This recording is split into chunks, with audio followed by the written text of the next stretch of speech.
So School Home Support was founded and was set up in 1984. Bridget Cramp, who was an education welfare officer in a school in Tower Hamlets, noticed that the children at the school, some of them had issues around behaviour and attendance, and she realised that this was about what was going on at home, what was going on outside school.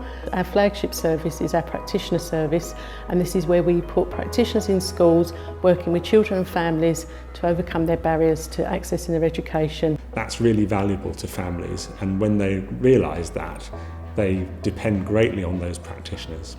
It's not just the case that if children aren't in school then they aren't learning, but for many of the children that SHS supports, actually they might not be safe, they might not be getting properly fed.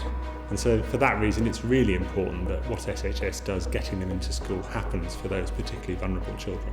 SHS are very clear about why practitioners are in the school, and I think it cuts out all that other stuff that sometimes gets in the way and causes that traffic, where you really do get to work one-to-one with that parent and make real changes for families. An example of how I've supported a child is an example where a family where they've had no recourse to public funds. So as an SHS practitioner, we stepped in to make sure that mum could get support. Also, because of the issues with the child being brought to school early because mum had to work, the school worked to make sure that the child had a free breakfast club place. The challenges that SHS face in the future, the biggest one being the cuts to school budgets. That's really affecting schools. They're having to make some really hard decisions. As much as they know that they need SHS at their school, they know the difference we make. When it becomes to that and other things that they're trying to balance their budget, quite often that's something that they have to forego. That's a real issue for us, and it's making us rely more and more on our voluntary partners and our voluntary funding.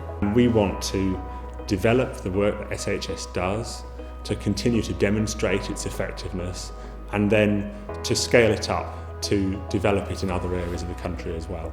My hopes for the future for SHS is that we're able to reach more children, continue to do the great work that we're doing, but further afield. We're already expanded quite widely geographically, and we need to do that more. There's so many more children that need our support so that they can get the futures they deserve.